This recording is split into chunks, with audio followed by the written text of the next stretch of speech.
अब इसमें हमारे पास नेक्स्ट है कि magnetic field of a solenoid क्या है। आपको ये बात पता है कि कंडक्टर में से जब भी करंट गुजरेगा तो वो अपने गिर्द मैग्नेटिक फील्ड को प्रोड्यूस करेगा, लेकिन अगर एक सोलिनाइड में से करंट गुजरेगा, सोलिनाइड हमारे पास क्या होता है कि हम उस वायर को एक सर्कुलर फॉर्म में, एक लूप की फॉर्म में घुमाते हैं और उसको एक हम इस तरह स्प्रिंग की फॉर्म दे देते हैं। अब होता यह है कि जब हम सोलिनाइड के गिर्द उसका पोटेंशियल देते हैं, यानी कि उसको कंप्लीट पोटेंशियल बैटरी के साथ कनेक्ट करते हैं, तो वो solenoid as a permanent magnet हमारे पास बिहेव कर रहा होता है। ठीक है जी। और इसमें हम लोग देख सकते हैं कि दो पोल्स बन जाते हैं परमानेंट मैग्नेट की तरह, एक नॉर्थ पोल और एक साउथ पोल, और ये इस नॉर्थ पोल की डायरेक्शन निकालते हैं by using right hand grip rule.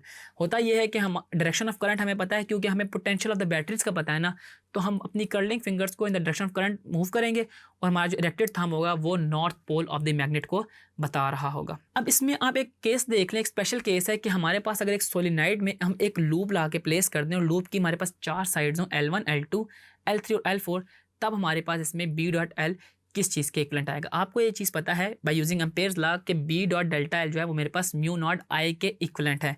ठीक है जी। और ये आप देख लें कि समेशन होता है, और तो हमारे पास इसकी 4 साइड्स हैं, तो B L1 plus L2 plus L3 और L4 हो जाएगा।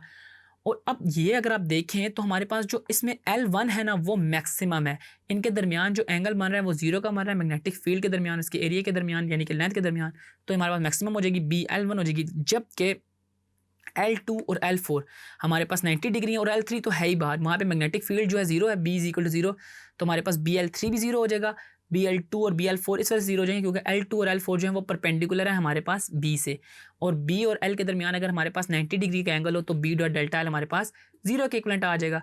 तो इस वजह से मेरे पास BL2, BL3 और BL4 तीनों के तीनों 0 के इक्वल होंगे, और हमारे पास रिमेनिंग जो बचेगा वो BL1 बचेगा। ठीक है, वही आगे पास जो था summation of B dot delta L जो था वो B dot L1 is equal to mu not I के इक्वलेंट आया। ठीक है जी।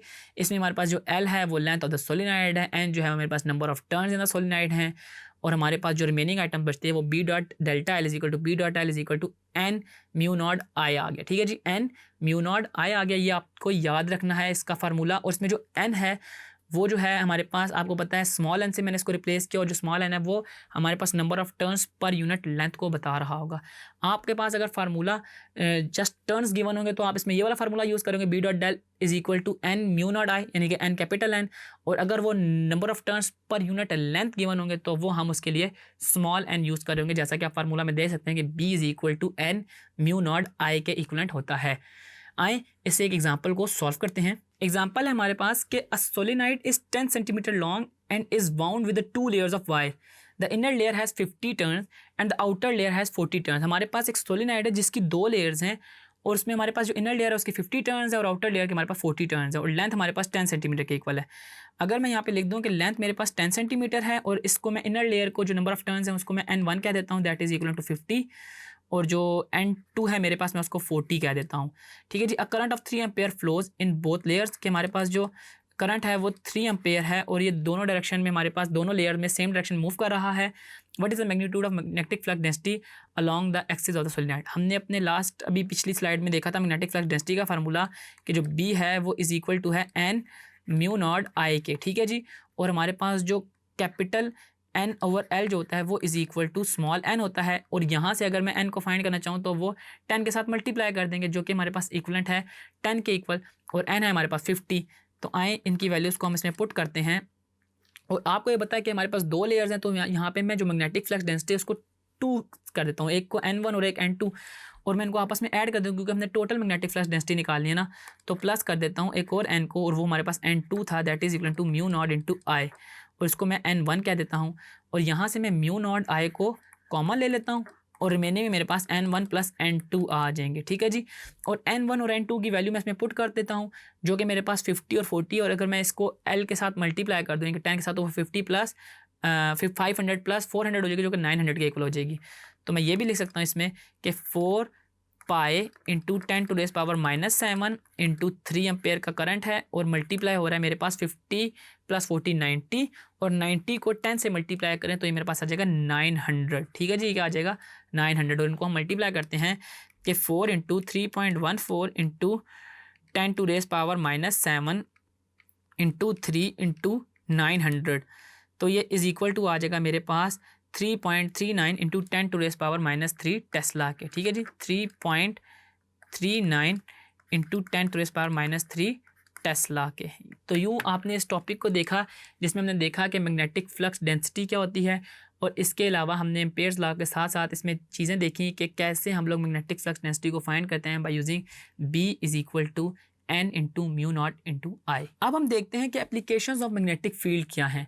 आपको ये बात पता है कि हमारे पास जो मैग्नेट होता है वो मेटल्स को या इसके अलावा फेरोमैग्नेटिक मटेरियल्स को अपनी तरफ अट्रैक्ट करता है, जिसमें हमारे पास आयरन, कॉपर और इसके अलावा निकल भी शामिल हैं। ठीक है, इसके अलावा हमारे पास इंडस्ट्री में या हमारे पास इसके अलावा अगर आप देखें कोई हमारे पास नॉन परमानेंट मैग्नेट नहीं है जो एक हैवी अमाउंट ऑफ मेटल को अपने साथ अट्रैक्ट कर सके। फॉर एग्जांपल कार्स हों या इसके अलावा बड़े बड़े मेटल के पीसीज हों, तो उसको कोई भी परमानेंट मैग्नेट अपनी तरफ अट्रैक्ट नहीं कर सकता। अगर कोई कर सकता है तो वो हमारे पास इलेक्ट्रोमैग्नेट है, यानी कि हमारे पास मैग्नेट के अंदर इलेक्ट्रिसिटी को इन्वॉल्व किया जाता है। इसकी सबसे बेस्ट एग्जांपल है हमारे पास क्रेन की।